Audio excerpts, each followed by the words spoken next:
Yogi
Ram Surat Kumar Yogi Ram Surat Kumar Yogi Ram Surat Kumar जय गुरु राया योगी राम सूरत कुमार योगी राम सूरत कुमार योगी राम सूरत कुमार जय गुरु राया योगी राम सूरत कुमार योगी राम सूरत कुमार योगी राम सूरत कुमार जय गुरु राया योगी राम सूरत कुमार योगी राम सूरत कुमार योगी राम सूरत कुमार जय गुरु राया योगी राम सूरत कुमार योगी राम सूरत कुमार योगी राम सूरत कुमार जय गुरु राया योगी राम सूरत कुमार योगी राम सूरत कुमार योगी राम सूरत कुमार जय गुरु राया योगी राम सूरत कुमार योगी राम सूरत कुमार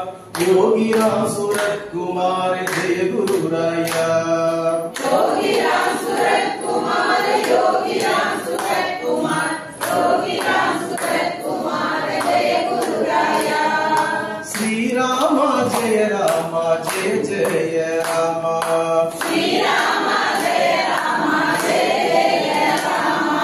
श्री राम जय जय राम श्री राम जय राम जय जय राम जय जय राम जय जय राम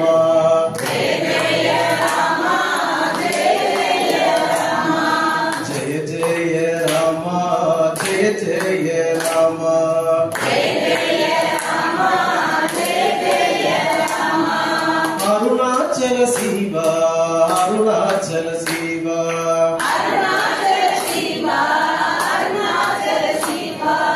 अरुणाचल शिवा अरुण जटा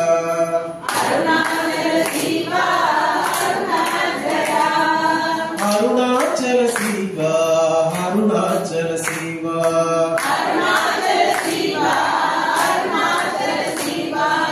अरुणाचल शिवा अरुण जटा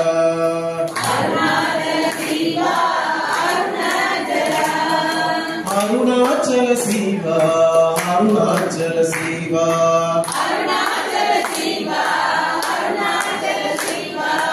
अरुणाचल शिवा अरुण जटा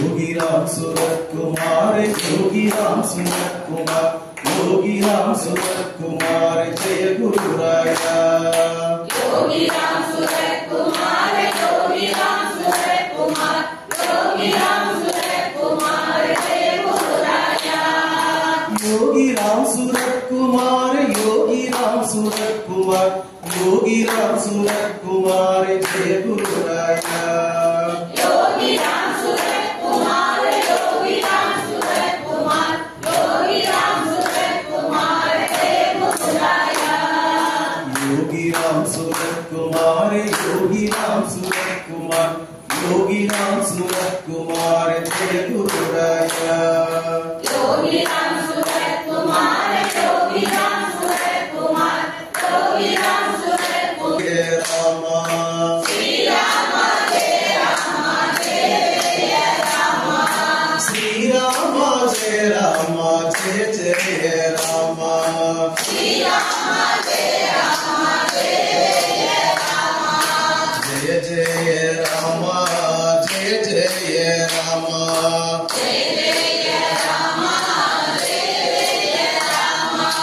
जय जय राम जय जय राम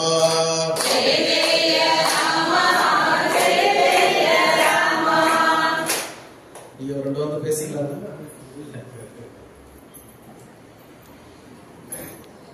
எல்லாம் வல்ல எம்பெருமான் யோகி ராம் சுரத்குமாரின் அருட்பெரும் கருணையால் ஆசீர்வதிக்கப்பட்ட புண்ணியாத்மாக்களே, உங்கள் எல்லோருக்கும் என்னுடைய மதிய வணக்கத்தை தெரிவித்துக் கொள்கிறேன். நமஸ்காரம். முக்கியமா ஐயா விண்ணப்பலிங்க அவர்களுக்கு என்னுடைய சிறப்பு நமஸ்காரம். என்னுடைய பெயர் சிவகுமார். கன்னியாகுமரி மாவட்டம் நாகர்கோயிலிருந்து வரோம். நாகர்கோயிலுக்கு ஒரு சிறப்பு உண்டு. எம்பெருமான் யோகி ராம் சுரத்குமாருக்கு முதலாக ஆரம்பிக்கப்பட்ட ஒரு ஆசிரமம் ராம்ஜி ஆசிரமம் அங்க இருக்கு குமார கோயில்ல. நாங்க எல்லாருமே இன்னைக்கு வந்திருக்கக்கூடிய பக்தர்கள் எல்லாருமே பகவான நேர்ல பார்த்தவங்க கிடையாது, இன்க்ளூடிங் மைசெல்ஃப். குருவுக்கு சிஷ்யர்களாக இருக்கிறது வேற, குருவின் கூடவே இருந்து சிஷ்யர்களாக இருக்கிறது வேற. அதை திண்ணப்பனையா இன்னைக்கு சரியா காமிச்சிட்டாங்க. நாங்க என்ன இருந்தாலும் அனுபவத்துல ரொம்ப சொச்சம் கொஞ்சம் தான். அதனால வர வழியில திடீர்னு தான் 2 மாலை வாங்கிடலாம், சாமிக்கு ஒரு மாலை. நான் ஆக்சுவலி திண்டுக்கல்ல ஒரு ஆலயம் இருக்கிறது கேள்விப்பட்டிருக்கேன், எனக்கு சரியா தெரியல. இது வந்து இறங்குறதுதான் தெரியுது, ஏதோ வீடியோல நான் பார்த்திருக்கேன், அமைப்பை பார்த்திருக்கேன். ஓ, இந்த கோவிலா நான் மனசுல புரிஞ்சுட்டேன். வரவழையே சரி 2 மாலை வாங்கிக்கலாம், சாமிக்கு மூலவருக்கு ஒன்று, நம்ம புதுசா தரப்போற பாதத்துக்கு ஒன்று வாங்கிக்கலாம் நினைச்சேன். ஆனா ஐயா அவங்க வந்த உடனே எங்களுக்குன்னே சிறப்பா அது கொண்ட மாலைகள் பழங்கள் எல்லாம் சிறப்பா வாங்கி வச்சு அடியோட கையில தந்து பகவானுக்கு சரி. இதான் அந்த குருவும் கூடவே இருந்து படிக்கிற பாடம். எங்களுக்கு அந்த அளவுக்கு அறிவு இல்லை. நாங்க நாகர்கோயில்ல 2024ஆம் ஆண்டு, அதாவது சென்ற ஆண்டு ஜனவரி மாசம் 22ஆம் தேதி அயோத்தியில ராமருக்கு பிராண பிரதிஷ்டை பண்ணின அதே நாள் அதே நேரம் எங்களுடைய நாகர்கோயில், நாங்க இருக்கக்கூடிய கிராமத்தின் பேர் சரக்கல் விளை, அந்த இடத்துல பகவான பிரதிஷ்டை பண்ணோம். பகவான் கிட்டத்தட்ட இந்த மாதிரி சுவாமி ஒரு 4 அடி 5 அடி இருப்பாங்க நினைக்கிறேன். நாங்க ஒரு 3 அடிகள் இதே மாதிரி விக்கிரகம் தான் சாமி இருந்த அமர்ந்த நிலையில ஒரு விக்கிரகம் வச்சிருக்கோம். அன்னையில இருந்து இன்னை வரைக்கும் எல்லா சனிக்கிழமைகள்லயும் அவருக்கு பாத பூஜை, உற்சவமூர்த்திக்கு அபிஷேகம், 18 விசேஷ பொருட்களாக எல்லா சனிக்கிழமையும் நடக்கும். பௌர்ணமி அமாவாசை அப்புறம் சுவாதி நட்சத்திர தினங்களையும் நடக்கும். இது நாங்க தொடர்ந்து பண்ணிட்டு இருக்கோம். இந்த பாதம் ஒன்று கொண்டு வந்திருக்கவே நீங்க ஆச்சரியமா பாப்பீங்க. ஏற்கனவே பாதம் வாங்கதானே வந்திருக்காங்க, கையில ஒரு பாதம் கொண்டு வந்திருக்காங்க நீங்க நினைப்பீங்க. அதற்காக அந்த பேச வந்தேன். ஏன்னா திண்ணப்பனையா எங்களுக்காக சிரமப்பட்டு ஒரு பாதம் அரேஞ்ச் பண்ணிருக்காங்க, இவங்க வேற ஒன்று தூக்கிட்டு வந்திருக்காங்க நினைப்பீங்க. இந்த பாதம் வந்து நாங்க ரொம்ப ஆசைப்பட்டு காணிமடத்துல இருந்து இந்த பாதத்தை வாங்கினோம். வாங்கி உற்சவமூர்த்தி பண்றதுக்காக நாங்க அந்த கும்பகோணம் போறச்சு. அங்க இந்த பாதத்துக்கு அப்ப எங்கிட்ட காசு வசதி ரொம்ப கிடையாதுங்கிறதுனால 50 நாள் அதுக்கு கவசம் பண்ணி எடுத்துட்டு வந்து நாங்க பாத பூஜை பண்ணிட்டு இருந்தோம். அப்போ கோயம்புத்தூருக்கு அடிக்கடி நான் போவேன். அப்ப கோயம்புத்தூர்ல அருளாலய பக்தர்கள் வந்து எனக்கு ரொம்ப நெருக்கமா பழகிறதுனால ஒரு வாட்டி ஏதோ நம்ம மா தேவி அம்மாட்ட போச்சுல, நீங்க ரொம்ப வருஷமா கோயில் கட்டுறதுக்கு சிரமப்பட்டு இருக்கீங்க, பகவான் உங்களுக்கு ஒரு ஆள் அனுப்புவாரு, அவர் மூலமா நீங்க கண்டிப்பா கோயில் வந்து கட்டுவீங்கன்னு சொன்னதால கோயம்புத்தூர் அருளாலய பக்தர்கள் எனக்கு மேல ரொம்ப பக்தி கொண்டு ஒரு அன்பு கொண்டு நம்முடைய தலைமையில கொஞ்சம் சிறிய வேலைகள் நடந்துட்டு இருக்கு. இப்ப நான் அவங்க கிட்ட சொன்னேன், உங்களுக்கு ஒரு பாதம் இல்லாம இருக்கிறது ஒரு பெரிய குறையா இருக்கு, ஒரு பாதம் வைக்கலாம்ல அப்படின்னு. அப்போ சொன்னாங்க, ஒரு பாதம் இருக்குங்க, மரத்துல இருக்கு, அதுக்கு அபிஷேகம் எல்லாம் பண்றது இல்ல, பூஜையில மட்டும் வச்சிருக்கோம் அப்படின்னா. சரி, பகவான் கருணையால உங்களுக்கு ஒரு பாதம் அமைய கவலைப்படாதீங்க, பண்ணலாம் அப்படின்னு. கொஞ்ச நாள் கழிச்சு எங்களுக்கு போன் பண்றாங்க, சுவாமி நீங்க சொன்ன மாதிரி எங்களுக்கு பாதம் வந்து அமைச்சிருச்சு, இந்த மாதிரி தேவகோட்டையில இருந்து ஐயா திண்ணப்பன் ஐயா வந்து ஒரு பாதம் பண்ணி உங்களுக்காக தான் பண்ணிருக்கேன், திண்டுக்கல்ல வந்து எடுத்துட்டு போங்கன்னு சொல்லிட்டாரு. எங்களுக்கு ரொம்ப சந்தோஷமாகி போச்சு அப்படின்னு சொன்னாங்க. அப்போ சுவாமி வந்து இது நேரா திருவண்ணாமலை கொண்டு போங்க, அதெல்லாம் சில ஃபார்மாலிட்டிஸ் எல்லாம் சொல்லியிருக்காங்க. எல்லாம் பண்ணி அருளாலயத்துக்கு வந்த பிறகு முதல் முறையா பாத பூஜை பண்றதுக்கு நான் போனேன். போய் அன்னைக்கு நான் மட்டும் தனியா அந்த பாதத்துக்கு எல்லாம் பாத பூஜை எல்லாம் பண்றச்சு எனக்கு ரொம்ப ஒரு ஆசை வந்துச்சு அந்த பாதத்துக்கு பூஜை பண்றச்சு. ஏன்னா திண்ணப்பன் ஐயா வந்து திருவண்ணாமலையில ஒரு பாதம் பண்ணி கொடுத்துருக்காங்க ஆசிரமத்துக்கு, அப்புறம் தஞ்சாவூர்ல யாருக்கும் பண்ணி கொடுத்துருக்காங்க, 2வது கோயம்புத்தூர் பண்ணி கொடுத்துருக்காங்க. இது பாதம் வந்து திருவண்ணாமலையில் இருக்கிற மாதிரி இருக்கு, நமக்கு ஒரு பாதம் பண்ணா நல்லா இருக்குமே, இது பண்ணணுமே அப்படின்னு சொல்லி ரொம்ப கஷ்டப்பட்டு நாங்க பக்தர்கள் எல்லாம் சேர்ந்து கொஞ்சம் காசு சேர்த்துட்டு ஏற்கனவே நம்ம பாத பூஜை பண்ணிட்டு இருக்கோம், பாதம் இதே கொடுத்து இந்த மாதிரி அமைப்புல ஐயா பண்ணிருக்க மாதிரி அமைப்புல பண்ணிடலாம் அப்படின்னு நினைச்சிட்டு திண்ணப்பன் ஐயா எனக்கு பழக்கம் கிடையாது. நான் கேள்விப்பட்டிருக்கேன், பகவானுடைய பழைய பக்தர்கள் எல்லாம் போய் போய் பார்க்கறத ஆர்வமா பார்ப்பேன். ஏன்னா நம்ம பகவானை தான் பார்க்க முடியல, அவரோட இருந்த பக்தர்களை சந்திக்கிறது மிகப்பெரிய ஆசீர்வாதம் நினைச்சிட்டு போய் பார்ப்பேன். அதுல நிறைய பெட்டர் எக்ஸ்பீரியன்ஸும் இருக்கு, நிறைய மோசமான அனுபவங்களும் இருக்கு. இருந்தாலும் அது ஒரு சந்தோஷமா நான் ஆசீர்வாதமா போய் பார்ப்பேன். திண்ணப்பன் ஐயாவை நான் இதுவரைக்கும் சந்திச்சது இல்லை. அப்ப எப்படி கேட்கறது, வாய்ப்பு இல்லை. கோயம்புத்தூர்காரங்கிட்ட கேட்டேன், அவங்க சொன்னா ஐயா எங்களுக்கே அவங்க ரொம்ப பழக்கம் கிடையாது, பகவான் கருணையால ஏதோ செயல் கொண்டு தந்துட்டாங்க அப்படின்னாங்க. அதுக்கு பேசுறது சரியில்லைன்னு சொல்லிட்டு ஸ்ரீவில்லிபுத்தூர்ல பகவானுடைய பக்தர் ஒருத்தர் இருக்காரு, அவர் பாலகுமார் ஐயாவோட ரொம்ப பழக்கம், அவர் நான் செய்து தரேங்கன்னு சொன்னார். நாங்க பாதத்தை, எங்களுடைய பழைய பாதத்தை பெரிய பாத பூஜை பண்ணி பூஜை எல்லாம் பண்ணி நாங்க ரொம்ப சிறப்பா ஸ்ரீவில்லிபுத்தூர்ல கொண்டு அவர்கிட்ட கொடுத்துட்டோம். அங்கேயும் வெல்கம் பண்றது நிறைய டிவோட்டிஸ் எல்லாம் பண்ணிட்டு சிறப்பா கொடுத்தாச்சு. கோயம்புத்தூர்ல இருக்கிற பாதத்தை அவருக்கு அனுப்பி கொடுத்து எங்களுக்கு இதே மாதிரி பண்ணணும்னா அவரு எங்கெல்லாமோ கேட்டு கேட்டு கேட்டு கேட்டு பாக்குறாரு. அவங்க எல்லாரும் ஒவ்வொரு விதமா சொல்றாங்க, இது இல்ல அப்படி பண்ண முடியாது, இப்படி பண்ண முடியாது, இது எப்படி பண்ண தெரியல, அப்புறம் 2 லட்சம் ஆகும், 2 லட்சம் ஆகும், 3 லட்சம் ஆகும் அப்படின்னு ஒவ்வொருத்தரும் ஒவ்வொரு தாட். இப்ப நான் மனசு உடைஞ்சு போயிட்டேன், இப்படி இருக்கு ஒரு ஏன்னா எங்களுக்கு அடுத்த ஜனவரி 22ஆம் தேதி வருஷாபிஷேகம், வரக்கூடிய 22ஆம் தேதி வருஷாபிஷேகம், 1 வருஷம் ஆகும். அதுக்கு முன்னாடி இந்த பாதம் கிடைச்சிட்டா நல்லா இருக்குமே அப்படின்னு நினைச்சிட்டு அந்த ஆசாரியார்கிட்ட கொண்டு இந்த பாதத்தை கொடுத்த உடனே நான் தேவகி அம்மாவுக்கு லெட்டர் போட்டேன். அவங்க அந்த ஐயாவோட ஜெயந்தி விழா எனக்கு ஒரு லெட்டர் அனுப்பியிருந்தாங்க, இன்விடேஷன் அனுப்பியிருந்தாங்க. நன்றி தெரிவிச்சு லெட்டர் போட்டுட்டு, அம்மா இந்த மாதிரி ஜனவரி 7, 8, 9 நாங்க திருவண்ணாமலைக்கு வரோம், பாதத்தை எடுத்துட்டு வரோம், உங்களை பார்க்கணும், உங்க ஆசீர்வாதம் எல்லாம் வேணும்னு சொல்லி லெட்டர் போட்டுட்டாங்க. நம்ம பாதம் ஒரே குழப்பமா இருக்கு, செய்யறதே குழப்பமா இருக்கு. அப்ப திருச்செந்தூர் கோயிலுக்கு இந்த மாதிரி விசேஷமான சுவாமிக்கு வேண்டிய பொருட்கள் செய்து கொடுக்குற ஒரு ஆசாரியர் சொன்னாருன்னா, நான் இதே மாதிரி செய்து தரேன், ஆனா எனக்கு ஒரு 3 months 4 months டைம் வேணுங்கிறது. எனக்கு அதுக்குள்ள டைமும் இல்லை. சரி என்ன செய்யணும், எனக்கு ஒரே குழப்பம். அப்போ பெங்களூர் போனேன், சாது ரங்கராஜன் ஐயாவை பாக்குறதுக்காக நான் பெங்களூர் போனேன். பெங்களூர்ல இருக்கச்ச எனக்கு ரொம்பவே அப்படியே பிளைட்ல போறப்போ அதே திங்கிங் தான், கார்ல போறச்ச அதே திங்கிங் தான். சரி அப்ப கோயம்புத்தூர்ல உள்ள நாகராஜன் பேசுறேன், இந்த மாதிரி ஒரே கன்ஃபியூஷனா இருக்கு, நீங்க எதுக்கும் விண்ணப்பனை கேட்டு பாருங்க, வேற ஒண்ணும் இல்ல, அவர் எங்க செய்தாருன்னு மட்டும் கேளுங்க, அங்க நான் உங்களுக்கு கொடுத்துறேன் அப்படின்னு. அவங்களுக்கு ஒரே தயக்கம் இல்லைங்க, அவங்க எப்படிங்க கேட்கறது, நீங்க எங்க செய்ய கொடுத்தீங்க, எப்படி செய்ய கொடுத்தீங்க, நாங்க எப்படி கேட்கறது, இல்ல நான் கூட உங்களுக்கு பேசிடுவேன், எனக்கு அறிமுகம் இல்லை அவரை, நீங்க ஒண்ணு எங்க செய்தாருன்னு மட்டும் கேளுங்க, நம்ம அங்கேயே கொடுத்துடலாம் அப்படின்னு சொன்னா அவர் ரொம்ப தயங்கிட்டு நாகராஜன் சொன்னா, எதுவும் நான் பேசி பாக்குறேன், அவர்கிட்ட ஐயாட்ட பேசி பாக்குறேன் அப்படின்ட்டு ஐயாவை கூப்பிட்டு பேசியிருக்காங்க போல. ஒரு 10 நிமிஷத்துல என்ன கூப்பிட்டு ஐயா உடனே உங்களை கான்டாக்ட் பண்ண சொன்னாரு, உடனே கூப்பிடுங்க, நம்பர் அனுப்பி விடுறேன் அப்படின்னா. ஐயாவை கூப்பிட்டேன், பெங்களூர்ல தான் கூப்பிட்டேன்.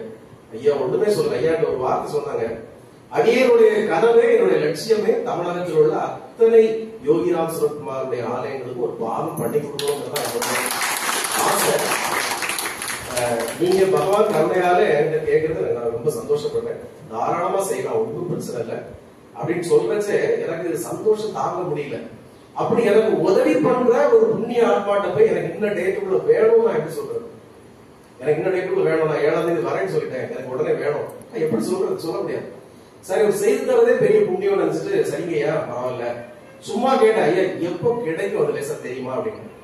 அவர் சொன்னார், பொங்கலுக்கு முன்னாடி தந்தா போதுமா, ஜனவரி 17, 18 அந்த டைம் தந்தா போதுமா அப்படின்னா. தாராளமா தாங்கய்யா, ஒன்றும் பிரச்சனை இல்லை. அப்ப நான் என்ன நினைக்கிறேன், பொங்கல் முடிஞ்சு ஒரு 17, 18 தந்தா கூட நம்மளால கார் எடுத்தாலும் திருவண்ணாமலைக்கு தனியா போயிடலாம். ஆல்ரெடி நான் வேற எங்க பக்த கோடிகள் எல்லாம் சொல்லிட்டேன், நம்மளாம் சேர்ந்து போறோம், பகவானுடைய இல்லத்தை பாக்குறோம், ஆசிரமத்துக்கு போறோம், சுதாமாக்கு போறோம், அங்க போறோம். இவங்க கிட்ட எல்லாம் ஆசையை காமிச்சாச்சு, இவங்க எல்லாம் ரொம்ப சந்தோஷத்துல இருக்கிறாங்க, குருஜி கூட போய் சாமி வீட்டெல்லாம் பாத்துக்கலாம் அப்படின்ட்டு. இப்ப கடைசியில் பிளான் மாத்த வேண்டி இருக்கு, இவங்களெல்லாம் கூட்டிட்டு போக முடியாது, கார் எடுத்து உடனே போயிட்டு வரேன். 22ஆம் தேதி நமக்கு வருஷாபிஷேகம், கிடைக்கிறதே 17ஆம் தேதி தான் கிடைக்குது அப்படின்றாங்க. சரி அதுவே நான் அக்செப்ட் பண்ணிட்டு அப்படி இருக்கிறேன். ஐயா சொன்னாங்க, நான் எதுக்கும் பாதம் பண்றவர்கிட்ட நான் பேசி கூட்டுறேன் அப்படின்ட்டு.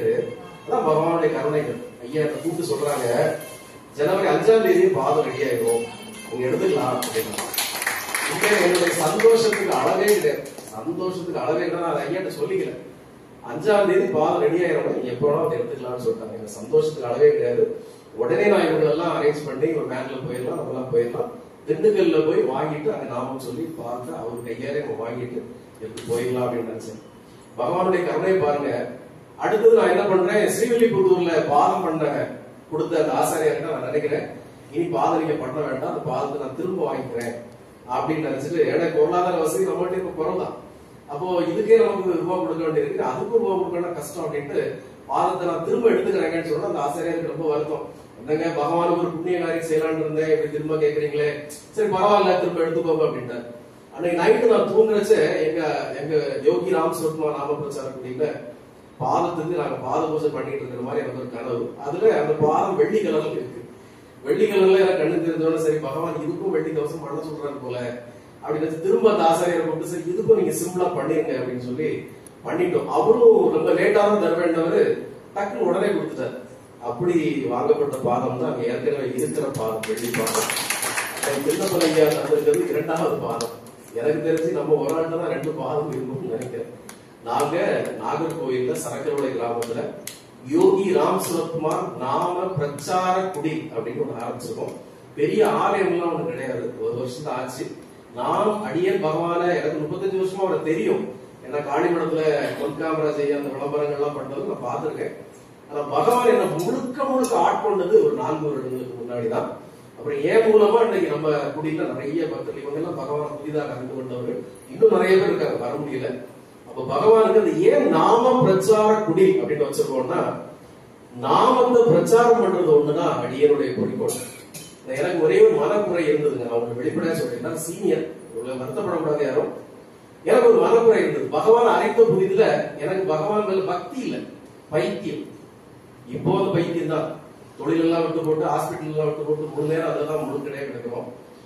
அந்த பைத்தியத்துல எனக்கு ஒரே இது, யோகி ராம் சுரத்குமார்னா யாருக்குமே தெரிய மாட்டேங்குது. அப்புறம் யோகி ராம் சுரத்குமார் அது யாரு?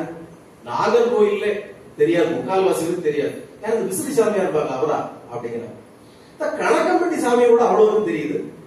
சாய்பாபான உலகெல்லாம் தெரியுது. நம்ம சாமி கண்கண்ட கடவுள், இவரை யாருக்குமே தெரிய மாட்டேங்குது அப்படின்னு எனக்கு ஒரு பெரிய மனக்குறை. அப்போ வருஷா வருஷம் ஒரு பாத நடைபயணம் வேற போறாங்க, ஒரு ஊர்வலம் போறாங்க இல்லையா, மதுரையில இருந்து கிளம்பி போறாங்க. அப்ப அதை தொடங்கி வைக்கிறதுக்கு ஒரு வாட்டி எனக்கு அழைப்பு வந்தது. எனக்கு மதுரையில தொடங்கி வைக்க முடியல. வள்ளியூர்ல ஃபைனல் டே அன்னைக்கு இறுதி நாள், அந்த இறுதி நாள் அங்க வள்ளியூர்ல நடந்து காணிமடம் போயிடுவாங்க. அதுக்கு அங்க இருந்தாலும் நீங்க தொடங்கி வைக்க வாங்க அப்படின்னு கூப்பிட்டாங்க. வள்ளியூருக்கு போறேன். ஒரு அம்மன் கோயில்ல எல்லாரும் ரெஸ்ட் எடுக்கிறாங்க, சாப்பாடு ரெடி ஆகிட்டு இருக்கு. நம்ம அந்த அண்ணாச்சி சந்திரசேகர் அண்ணாச்சி தான் சாப்பாடுலாம் ரெடி பண்ணி எல்லாம் நடந்துட்டு இருக்குது. மத்தியானம் சாப்பிட்டாங்க. உற்சவ மூர்த்திகளுக்கு எல்லாம் அபிஷேகம் நடக்குது. நான் தான் தீபாராதனை பூஜை எல்லாம் காட்டினேன். அந்த அக்காவும் இருக்காங்க, அண்ணாச்சி இருக்காரு. அப்போ நான் கேட்டேன் அங்க இருந்த பக்தர்கள்ட்ட, இது எத்தனாவது வருட நடைபயணம் பேச சொன்னாங்க. இது எத்தனாவது வருட நடைபயணம்? 34வது ஆண்டு நடைபயணம் இது அப்படின்னா ரொம்ப சந்தோஷம். ஆனா 34 பேர் கூட இல்லையே. 34வது ஆண்டு நடைபயணம், 34 பேர் கூட இல்ல. 10 பேரும் 12 பேரும் இருக்கீங்க. என்னது இது? எவ்வளவு பெரிய கடவுள், எவ்வளவு பெரிய ஏக பிரம்மம், ராமனின் அவதாரம், ஈஸ்வர வடிவம். ஏன் இப்படி அப்படின்னா, அண்ணாச்சி சொல்றாரு, முன்னாடி நிறைய வந்தாங்க, இப்ப வயசாகி போச்சு, அதனால ஒருத்தரும் வரல. அப்போ இப்ப இருக்கிறவங்களுக்கு வயசாகிட்டு அடுத்த தலைமுறை இதுக்கு யாருமே தெரியாது. அப்போ எல்லாரும் பகவான் கிட்ட எனக்கு ஒரு கார் வேணும், எனக்கு ஒரு வீடு வேணும், என் பொண்ணு கல்யாணம் நடக்கணும், என் பொண்ணு குழந்தை பெறணும், எனக்கு ஒரு தோட்டம் வேணும், எனக்கு ஒரு தொழில் வேணும், இப்படியே கேட்டு வாங்கிக்கிட்டு ஒரு குரு இருந்தாரு திருவண்ணாமலையில, இப்ப அவர் இறந்து போயிட்டாரு, இப்ப யார்கிட்ட போய் நிக்கிறதுன்னு யோசிக்கிறீங்க. அவர் வெறும் குரு இல்ல, கலியுகத்தின் கண்கண்ட கடவுள், ராமனின் அவதாரம். திரேதாயுகத்துல ஒவ்வொரு அவதாரங்கள் எதுக்கு வந்ததோ அதே போல கலியுகத்துல இவர் வந்த அவதார நோக்கமே வேற. உங்களுக்கு அது புரியல. அதனால நீங்க யோகி ராம் சுரத்குமார்ங்கிற ஒரு பெரும் கடவுளை அடுத்தடுத்த தலைமுறைக்கு நீங்க கடத்தாம இருக்கீங்க. பக்கத்து வீட்டுக்காரங்க கூட சொல்லாம இருக்கீங்க. எங்க அவன் நல்லா இருந்துருவானு நினைச்சிட்டு இருக்கீங்க. இவரை நாம் அடுத்த தலைமுறைகளுக்கு எல்லோருக்கும் கொண்டு சேர்க்க வேண்டிய ஒரு பரிபூரண கடவுள். அதை நீங்க செய்யாம தப்பு பண்ணிட்டீங்க. எனக்கு கோவம் வந்துருச்சு. அப்புறம் எனக்கு கூட மாட்டாங்க. சரி பரவாயில்ல, இருக்கட்டும். இந்த நாம பிரச்சாரத்தை, இந்த உலகை காக்க போற பரிபூர்ண தூய நாமத்தை உலகமும் எடுத்து செல்லணும். உலக மக்கள் யாரும் நன்மை பெறணும். இன்றைக்குள்ள இளைய சமுதாயம் குடி, மது, கஞ்சா எல்லாத்துக்கும் அடிமையாகி நாசமா போயிட்டு இருக்கு. இந்த உலகம் நாசமா போயிட்டு இருக்கு. இந்த மாதிரி ஒரு யோகி வழிபாடு, ஒரு நாம வழிபாடு இருந்தா இளைஞர்கள் எல்லாம் நல்லா இருப்பாங்களே அப்படின்னு சொல்லி எனக்கு ஒரு வைராக்கியம் தோணுச்சு. இந்த நாமத்தை நாம முன்னெடுக்கணும், இந்த நாமத்தை பிரச்சாரம் பண்ணணும், இந்த நாமத்தை உலகம் கொண்டு போய் சேர்க்கணும். அடுத்த 10 ஆண்டுகள்ல 10 கோடி பேருக்காவது யோகி ராம் சுரத்குமார் கலியுகத்தின் கண்கண்ட கடவுள், அவருடைய நாமம் தான் அடுத்த தலைமுறைகளை நடத்தி செல்லக்கூடிய பரிசுத்தமான ஒரு நாமம்ங்கிறத அடுத்த தலைமுறைகளுக்கு தெரிவிக்கணுங்கிற ஒரு ரிவெஞ்ச்ல நான் தொடங்கினேன். ஆனா இப்ப எனக்கு எதிர்ப்பு கடுமையா இருக்கு, கடுமையான எதிர்ப்பு இருக்கு. எங்க போறான்னு எனக்கு திட்டுவாங்க. இவர பெரிய ஆளு புதுவாக வந்திருக்காரு, எங்களுக்கு எல்லாம் தெரியாதா சாமியை பத்தி? ஒன்னும் பிரச்சனை இல்லை, எல்லாரும் அவங்க கடமையை செய்வோம். யோகி ராம் சுரத்குமார் ஐயா கண்ணப்பன் ஐயாவுக்கு ஒரு கடமையை கொடுத்திருப்பாரு, வேற ஒரு சென்டர் வச்சுக்கும் ஒரு கடமையை கொடுத்திருப்பாரு, இந்த சிவகுமாருக்கு ஒரு கடமையை கொடுத்துருக்கேன். நான் என் பாட்டுக்கு என் கடமையை செய்யறேன். உங்களுக்கு என்ன பிரச்சனை? ஒண்ணும் இல்லை. அப்போ எல்லாரும் கேட்டா எப்படி நாங்கெல்லாம் பணி செய்யலையா, நாங்கெல்லாம் யோகிராம் சுரத்குமார் பஜன்ஸ் பண்ணலையா, நாங்கெல்லாம் ஊர் ஊரா போகலையா, நாங்கெல்லாம் போய் எல்லாம் பிரச்சாரம் பண்ணலையா, நீங்க தான் புதுசா பண்ண போறீங்களா? ஐயா நீங்க பண்ணீங்க சரிதான், ஆனா இன்னும் நாகர்கோயில்ல எல்லாருக்கும் தெரிய மாட்டேங்குது. அப்போ ஐயா வைகுண்டர் ஒருத்தர் இருந்தாரு எங்க ஊர்ல, தெரியுங்களா உங்களுக்கு? ஐயா வைகுண்டர். நான் சின்ன பையனா இருக்கிறச்சு ஒரு 4 வீட்டு வீடு தான், கேரளா மாடல் ஒரு ஓடு கட்ட வீடு தான். அந்த வீடுல நாங்க போய் சாமி கும்பிடுவோம். அங்க ஒரு உச்சி படிப்பாங்க, நைட்டுல வந்தோம், படிச்சுட்டு கஞ்சி கொடுப்பாங்க, கஞ்சி குடிச்சுட்டு வந்துடுவோம். இன்னைக்கு திடீர்னு ஒரு பூகம்பமா அந்த இயக்கம் எப்படி எழுந்து நிக்குது? ஐயாவளின்னா ஒரு பெரிய இயக்கமா எப்படி எழுப்பி நிக்குது? இந்த வட மாவட்டங்கள் எப்படி இருக்குன்னு தெரியல, தென் மாவட்டங்கள்ல திருநெல்வேலி, தூத்துக்குடி, தென்காசி, கன்னியாகுமரி மாவட்டங்கள் அது ஒரு பயங்கரமா எழுப்பி நிக்குது. லோக்கல் ஹாலிடே கொடுக்கிற அளவுக்கு அந்த இயக்கம் வளர்ந்து நிக்குது. இந்த தடவை அந்த இயக்கத்தின் தலைவர்கள்லாம் தமிழ்நாடு முழுக்க விடுமுறை அடிக்கணும்னு வேற கேட்டுட்டு இருக்காங்க. அந்த அளவுக்கு அந்த இயக்கம் எப்படி நடக்குது? அப்ப நான் ஒரு ரிக்வெஸ்ட் சொன்னேன் எனக்கு தெரிஞ்ச ஆளுங்கள்ட்ட, தலைவர்கள்ட்ட, ஐயா டிசம்பர் 1ஆம் தேதி நாம நாகர்கோயில்ல ஒரு மிகப்பெரிய ஊர்வலம் நடத்தலாம், சுவாமியுடைய ஜெயந்தி விழாவை ஒரு மிகப்பெரிய ஊர்வலம் நடத்தலாம். ஏன்னா ஐயாவளியில் அப்படிதான் நடத்தினாங்க. மாசி 20 நாகர்கோயில் ஸ்டேடியத்துல இருந்து ஒரு மிகப்பெரிய ஊர்வலத்தை நடத்தி பால பிரஜாதிபதி அடிகளார் ஒருத்தர் நடத்தி அது இன்னைக்கு ஒரு பெரும் இயக்கமா அந்த ஊர்வலத்துல தேனி, கம்பம், குமுளி அங்க உள்ள பெரிய பெரிய தொழிலதிபர்கள் அவங்க கலந்துகிட்டு இன்னைக்கு அந்த இயக்கம் ஒரு பெரிய இயக்கமா ஐயாவளி இயக்கமா இருக்கு. ஆனா தலைமை சரியில்லை. இந்த தலைமை அரசியல் கட்சிக்குள்ள புகுந்து வேற மாதிரி இருக்கு, அது வேற. ஆனா பக்தர்கள் நல்லா இருக்காங்க. அப்ப நாமளும் யோகிராம் சுரத்குமாருக்கு டிசம்பர் 1ஆம் தேதி நாம அந்தந்த சென்டர்கள்ல மட்டும் கொண்டாடாம அந்தந்த ஊர்கள்ல ஒரு சின்ன ஊர்வலம் நடத்துவோம்.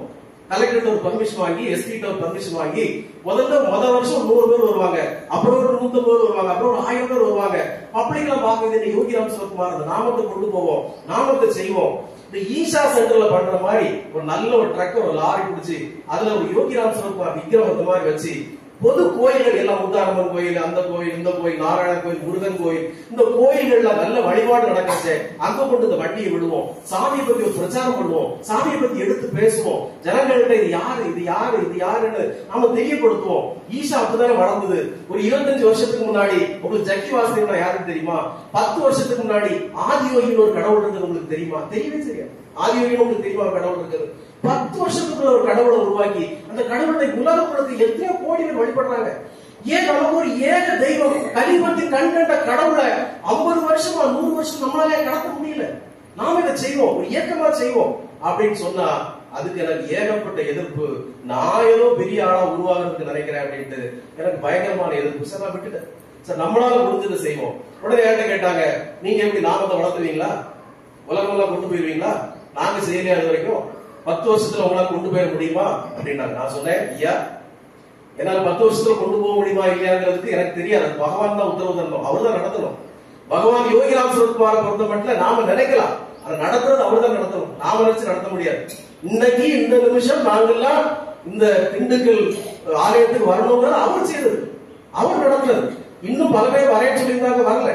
அது வரமாட்டேன்னு சொல்ல சில பேர் வந்திருக்காங்க. அப்ப அவருடைய அழைப்பு, யார் யார் வரணும், இந்த புண்ணிய காரியத்துல யார் யார் தலையிடணும், யார் யார் தலையில சுமக்கணுங்கிறத அவர் தீர்மானிக்கிறார். அப்ப நான் சொன்னேன், ஐயா ஒரு உதாரணம் சொல்றேன். ஒரு மிகப்பெரிய ஒரு பழமையான ஒரு வயதானவர் வட இந்தியால இருந்தாரு, நல்ல தொழிலதிபர், நிறைய காசு பணம் சம்பாதிச்சாரு. திடீர்னு ஒரு நாள் அவருக்கு ஒரு ஆன்மீக உதயம் ஞானோதயம் வந்துருச்சு. திடீர்னு ஒரு நாள் எல்லா தொழில்களையும் தூக்கி குழந்தைகள்ட்ட கொடுத்துட்டு, பணம் காசு சொத்து பத்து எல்லாம் குழந்தைகள்ட்ட கொடுத்துட்டு, நான் பேசுறது புரியுங்க, கொஞ்சம் மலையாளம் மிக்ஸ் இருக்கும். சரி, அப்போ எல்லா குழந்தைகிட்ட கொடுத்துட்டு நான் பக்கத்துல இருக்கிற மடத்துல சாமியாரா போறேன்னு போயிட்டாரு. நானா இப்படி இருக்கிறேன், அவர் முற்று துறவியா போயிட்டாரு. போய் அந்த மடத்துல இருக்கிறாரு. அந்த மடத்துல ஒரு குரு இருக்கிறார், அவர் ஒரு நாமத்தை சொல்லி கொடுக்கிறாரு. அவர் அந்த நாமத்தையே சொல்லிட்டே இருக்கிறாரு. நிறைய புத்தகங்கள்லாம் எழுதுறாரு. அந்த குரு திடீர்னு, அப்பா நீ ரொம்ப புத்திசாலியா இருக்கிற, ரொம்ப அறிவாளியா இருக்கிற, நீ நம்ம மடத்துக்குள்ளே இருக்கக்கூடாது, வெளிநாடுகளுக்கு போ, இந்த நாமத்தை உலகமெல்லாம் கொண்டு போய் சேர்ப்பா, நீ இங்கே இருந்து உன்னுடைய பணி இங்கே நிறைவேற்றக்கூடாது, உலகமெங்கும் இந்த நாமத்தை நீ கொண்டு போய் சேர்க்கணும் அப்படின்னோட அவர் துறவி இல்லையா, அடுத்த வேலை சாப்பாட்டுன்னு கூட அவங்க வச்சுக்க மாட்டார் இல்லையா. அவங்க யோசிக்கிறாங்க, வெளிநாட்டுக்கு போனா எப்படி போறது, கையில காசு இல்லையே எப்படி போறது அப்படின்ட்டு தன்னுடைய பழைய நண்பரை கூப்பிட்டு, நண்பா எனக்கு இந்த மாதிரி வெளிநாட்டுக்கு போனோம், ஏதாவது ஒரு வெளிநாட்டுக்கு போறதுக்கு ஒரு டிக்கெட் போட்டு கூட நான் போயிடுறேன் அப்படிங்கிறார். தன்னுடைய 59வது வயதில், கிட்டத்தட்ட 60 வயசுல அவர் கேட்கிறார். அந்த நண்பர் அன்னைக்கு ஒரு 60 வருஷத்துக்கு முன்னாடி ஒரு கூட்ஸ் ஷிப்ல, அதாவது பொருள் கண்டெய்னர் ஷிப்னு சொல்லுவாங்க, கண்டெய்னர் கப்பல், ஐயாவுக்கு தெரிஞ்சிருக்கும். இந்த கண்டெய்னர் எல்லாம் கொண்டு போவாங்க கப்பல், அதுல ஒரு டிக்கெட் போட்டு கொடுக்குறாரு. அந்த கண்டெய்னர் கப்பல்ல இவர் ஒரு பெட்டியை தூக்கிட்டு போறாரு. அந்த பொட்டியில வேற எண்ணமும் இல்ல, எல்லாம் புத்தகங்கள் தான். அந்த பெட்டி நிறைய புத்தகத்தை தூக்கிட்டு அந்த டிக்கெட்டையும் வாங்கிக்கிட்டு அவரு கப்பல்ல கிளம்பிட்டாரு. வெளிநாட்டுக்கு போற, எங்க போறாரு? அமெரிக்காவுக்கு போறாரு. அமெரிக்காவை நெருங்கச்சில இவர் யோசிக்கிறாரு, நாம அமெரிக்கா பக்கத்துல வந்துட்டோம்னு ஷிப் அனௌன்ஸ் பண்றாங்க. அங்க இறங்குனா அங்க செலவு பண்றதுக்கு ஒரு காசும் இல்லையே, நமக்கு இங்க யாரையும் தெரியாது. அப்ப அமெரிக்காவோட காசு நமக்கு வேணுமே அப்படின்னு சொல்லிட்டு அந்த கப்பலோட கேப்டன் வந்து கேட்கிறாரு, சுவாமி நீங்க என்னோட புத்தகங்களை கொஞ்சம் விலைக்கு வாங்கிக்கிறீங்களா அப்படின்னு கேட்கிறாரு. ஏன் அப்படின்னா, எனக்கு அமெரிக்காவில் போற காசு இல்ல, இந்த புத்தகங்களை விலைக்கு எடுத்துட்டு எனக்கு ஏதாவது அமெரிக்காவோட டாலர் கொடுங்க அப்படின்னா. அவரு எவ்வளவு வேணும்னாரு, $15 கொடுங்க அப்படின்னாரு. 60 வருஷத்துக்கு முன்னாடி $15 கொடுங்கனாரு. அந்த கேப்டன் என்ன நினைச்சாரு தெரியல, $20 கையில கொடுத்தாரு. வச்சுக்கோங்க. இவரு அந்த மீதி இருந்த புத்தக பெட்டியோட அமெரிக்கால இறங்கி நிக்கிறார். $20 பணத்தோட. யாரையும் தெரியாது. நம்ம வெளிநாட்டுக்கு போனா கூட சித்தப்பா பையன், பெரியப்பா பையன், மாமா பையன் போன் பண்ணிட்டு ஏர்போர்ட்டுக்கு வந்துடா, பிக்கப் பண்ணிட்டு மறந்துடாத, எனக்கு ஒண்ணும் தெரியாதுன்னு சொல்லுவோம். அவர் எதையுமே சொல்லாம யாரையும் நம்பாம போய் நிக்கிறார் நடு ரோட்ல. நல்லா புரிஞ்சுக்கோங்க, தன்னுடைய 65வது வயதுல ஏதோ அந்த அமெரிக்கால நடு ரோட்ல பொட்டியை தூக்கிட்டு போய் நிக்கிறாரு. கையில காசு இல்லாம. யார் நம்பி போய் நிக்கிறாரு? எதை நம்பி நிக்கிறாரு? அவர் அந்த நாமத்தின் மீதான நம்பிக்கையில நிக்கிறார். இறைவனுடைய நாமத்தின் மீதான நம்பிக்கையில அங்க போய் நிக்கிறார். அவரு அடுத்த 12 ஆண்டுகள் தான் உயிரோட இருந்தார். அடுத்த வெறும் 12 ஆண்டுகள் தான் உயிரோட இருந்தார். ஆனா அவர் தொடங்கிய இயக்கம் இன்னைக்கு உலகம் முழுக்க இருக்கு. 800 கோவில்கள் உலகம் முழுக்க கட்டப்பட்டிருக்கு. அதிகமாக அந்த இயக்கம் வழங்கிய புத்தகம் பகவத்கீதை. அந்த இயக்கத்தினுடைய பெயர் இஸ்கான். நான் சொன்ன நபர் வந்து தி கிரேட் பிரபுபாதா. அவர் தான் இதை செய்தார். 12 வருடங்கள்ல உலகம் முழுக்க 800 ஆலயங்கள், பைபிளுக்கு அடுத்தபடியாக அதிகமாக டிஸ்ட்ரிபியூட் பண்ணப்பட்ட புத்தகம் பகவத்கீதை புத்தகம். ஒரு வயதான பெரியவரால் அந்த ஒரு காரியத்தை செய்ய முடியும்னா, நமக்கு பகவான் யோகிராம் சுரத்குமாரின் நாமத்தின் மீது ஆணித்தரமான நம்பிக்கை இருக்கும்னா நம்மளால ஏன் செய்ய முடியாது?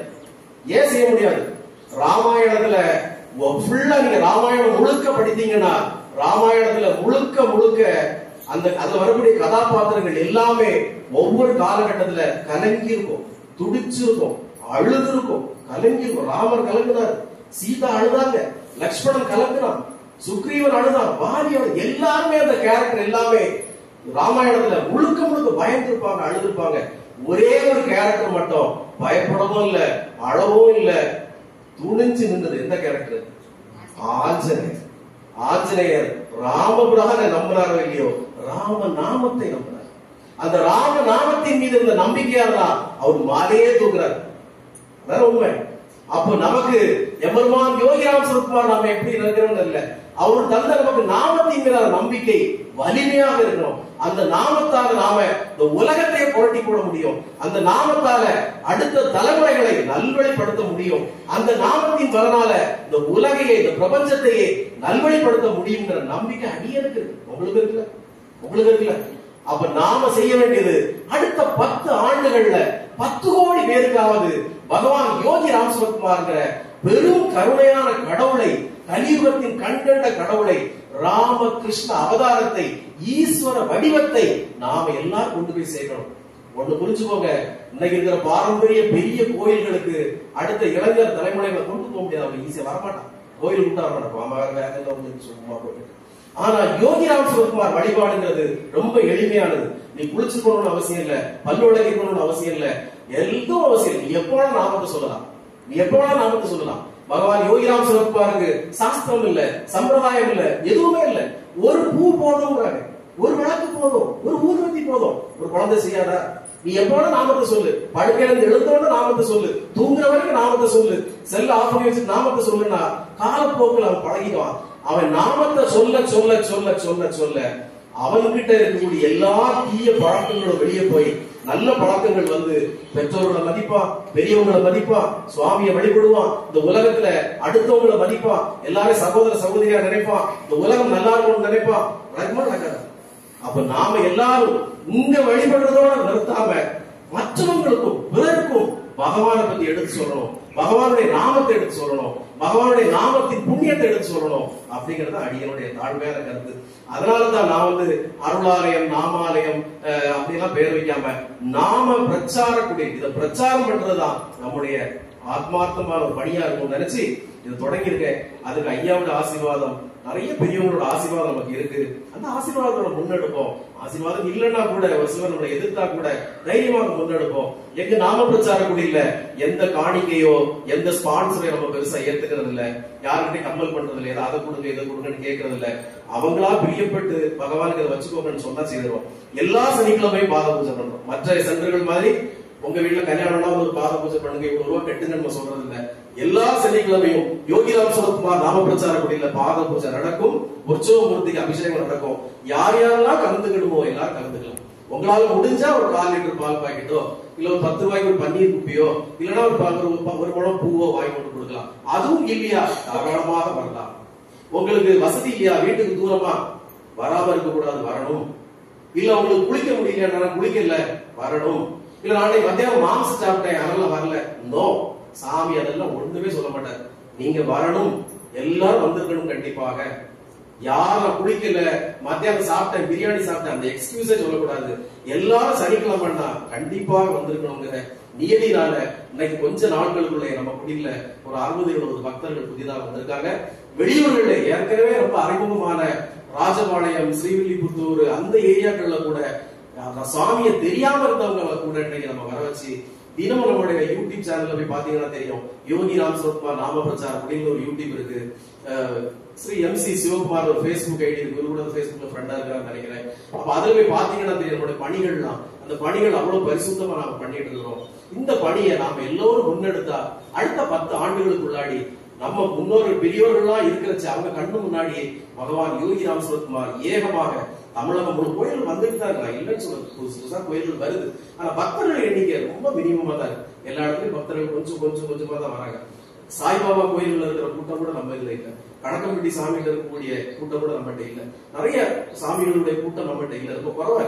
அப்போ இன்னும் இன்னும் இன்னும் யோகிராம் சுரத்குமார்ங்கிற பெரும் கருணையான தெய்வத்தை நாம் முன்னெடுத்து போகணும். அதுக்கு நான் எல்லாருக்கும் சொல்றது என்னன்னா, எப்பவுமே பழைய கதைகளை பேசாம சாமி ஒரு பக்தர் வந்தாரு, ஆப்பிள் பழம் கொடுத்தாரு, சாமி ஒரு பக்தர் வந்தாரு, அவருக்கு கல்கண்டு கொடுத்தாரு, அதையே சொல்லிட்டு இருக்கிறாம விஞ்ஞானத்தின் அடிப்படையில சுவாமி யாரு, சுவாமி எதற்காக இந்த அவதாரம் எடுத்து வந்தாரு, அவருக்கு அவதாரத்தின் நோக்கம் என்ன.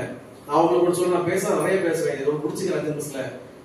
இதுவரைக்கும் இந்த பிரபஞ்சத்துல நடந்த அவதாரங்கள்லேயே ராமனுடைய அவதாரத்தை விட, கிருஷ்ணனுடைய அவதாரத்தை விட யோகிராம் சுரத்குமார் அவதாரம் மிகப்பெரிய அவதாரம். ஏன்னா உங்களுக்கு யாருக்கும் சரியா புரியல. இந்த அவதாரத்தின் நோக்கத்தை நீங்க புரிஞ்சுக்கணும். இதை நான் சொன்னா இருக்கக்கூடிய நிறைய பெரியவங்க பைத்தியாரப்பேன்னு சொல்லுவாங்க. நான் ஒரு விஷயம் சொல்றேன், இதை மட்டும் சொல்லி முடிச்சுக்கிறேன். ராமனுடைய அவதாரம் எதுக்கு நடந்தது? ராம அவதாரம் எதுக்கு நடந்தது? ராவண அழிப்பு. கிருஷ்ண அவதாரம் எதுக்கு நடந்தது? அது துரியோதன அழிப்பு. அப்போ ஒரு நோக்கத்தோட நடந்தது. பகவான் யோகிராம் சுரத்குமாரோட அவதாரம் எதுக்கு நடந்தது? ஒரு அவதார நோக்கம் இல்லாம எந்த அவதாரம் இந்த பூமிக்கு வராது இல்லையா? பகவான் யோகிராம் சுரத்குமாரோட அவதாரம் எதுக்கு நடந்தது? பகவான் யோகிராம் சுரத்குமார் அவதாரம் எடுத்ததே இந்த பாரத பூமி அந்நியர்களுக்கு அடிமைப்பட்டு, வறுமைப்பட்டு, துன்பப்பட்டு, லட்சமாக ஜனங்கள் இந்த பாரத மண்ணில் இறந்து கொண்டிருக்கும் போது இந்த ஏழைப்பட்ட, பாவப்பட்ட, வறுமைப்பட்ட ஜனங்களை காப்பாற்றி பாரதத்தை பாரில் உயர்த்துவதற்காக தன்னை பிச்சைக்காரனாக, நம்முடைய வறுமைகள் எல்லாம் ஏற்றெடுக்கக்கூடிய ஒரு பிச்சைக்காரனாக அவர் அவதரித்து அவர் அவதாரம் எடுத்து வந்தார். இந்த உலகத்திலேயே அன்னைக்கு பாரதத்துல இருந்த எல்லா சாமியார்களும் அரசியல்வாதிகளை சந்திக்கிறதோ, பொலிட்டிஷியன்ஸ் சந்திக்கிறதோ, தனக்கு பெரிய ஆசிரமங்கள் கட்டிக்கிறதோ, சிம்மாசனம் போடுறதோ, பெரிய வயல கீழே வச்சுக்கிறதோ, கலெக்டர், MP, MLA, அதனால அவர் பெரிய மினிஸ்டர் எல்லாரும் சந்திக்கிறதா குறிக்கோளா இருந்தாங்க. நம்ம சாமி மட்டும்தான் ஒரு கடத்து நிலை படுத்துக்கிட்டு அரசியல் பேசிட்டு இருந்தார். திடீர்னு சொல்லுவாரு, வாட் ஹேப்பன் டு ஜெர்மனி அப்படின்னு. ஜெர்மனிக்கு என்னாச்சு அப்படின்னு 3 நாள் பேசிட்டே இருப்பாரு. எல்லாரும் இவரு திடீர்னு ஜெர்மனி பத்தி பேசுறாருன்னு நினைப்பாங்க. 3ஆவது நாள் பாத்தீங்கன்னா அந்த மேற்கு ஜெர்மனி, கிழக்கு ஜெர்மனி சோறு இடிச்சு ஒன்னா சேர்ந்தாங்க நியூஸ் வரும். ரஷ்யா உடைந்த போது, கார்பச்சேவ் தலைமையில ரஷ்யா உடைந்த போது பகவான் யோகிராம் சுரத்குமார் மட்டும்தான் சொன்னார், ஓ எனதருமை இந்திய நண்பர்களே, உங்கள் அரசியல் தலைவரிடம் சொல்லுங்கள், நீங்கள் பாரதத்தின் நண்பன் ரஷ்யா என்று நினைத்துக் கொண்டிருக்கிறீர்களே, இனிமேல் தான் பாரதத்தின் வளர்ச்சி வரப்போகிறது சொன்னார். 1990 என்னுடைய பாரதம் அடுத்த 25 ஆண்டுகளில் உலகின் தலை சிறந்த நாடாக, உலகத்தின் நம்பர் 1 நாடாக வளர்ந்திருக்கும் 1990 சொன்னார்.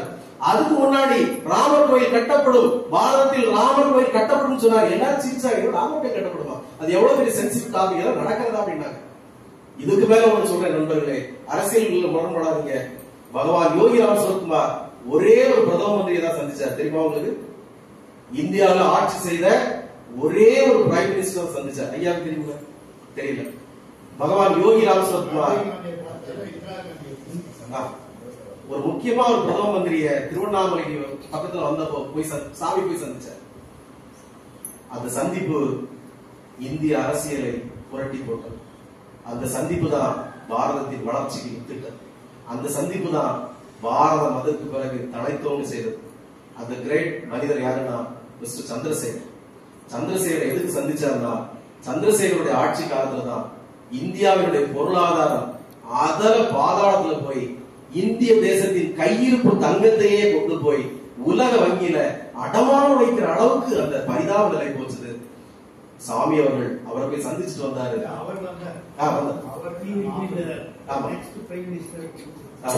அவரை சந்திச்சுட்டு வந்தாரு. அதுக்கு பிறகு நடந்த அரசியல் மாற்றங்கள் உங்களுக்கு தெரியும். பி.வி. நரசிம்மராவ் வந்தாரு, மன்மோகன் சிங் பினான்ஸ் மினிஸ்டரா இருந்தாரு. உலக பொருளாதாரம் மேல எழும்ப ஆரம்பிச்சு. அப்ப சுவாமி இந்த மாதிரி பாரதத்தை தூக்கி நிறுத்துறதுக்கும் அன்னைக்கு இருந்த ஜனங்களுடைய வறுமைகள் எல்லாம் போக்குறதுக்கும் தன்னை ஒரு பிச்சைக்காரனாக மாத்திக்கிட்டு அவர் வாழ்ந்தார். எப்படி ஒவ்வொரு அவதாரங்கள் எங்கேயோ இருக்கும், அவங்க கூட வரக்கூடியவங்க நேரமே வந்துருவாங்க, ஒவ்வொரு ஊர்கள்ல இருப்பாங்க. அந்த அவதார நோக்கம் நிறைவேற போற நேரத்துல எல்லாரும் ஒண்ணு சேருவாங்க. ராமர் அயோத்தியில இருந்தாரு, கடைசி அந்த அவதார நோக்கம் நிறைவேற போற நேரத்துல கிஷ்கிந்தால ஆஞ்சநேயர் எல்லாரும் ஒன்று சேர்ந்து காரியத்தை முடிச்சாங்க. அதே போல சுவாமி காசி பக்கத்துல இருந்தாலும் இந்த அவதார நோக்கம் நிறைவேற காலத்துல திருவண்ணாமலைக்கு வந்தாரு. ஜார்ஜ், பெருமாளப்பன் எல்லாரும் ஒன்று சேர்ந்துட்டாங்க. காரியம் நிறைவேறிச்சு.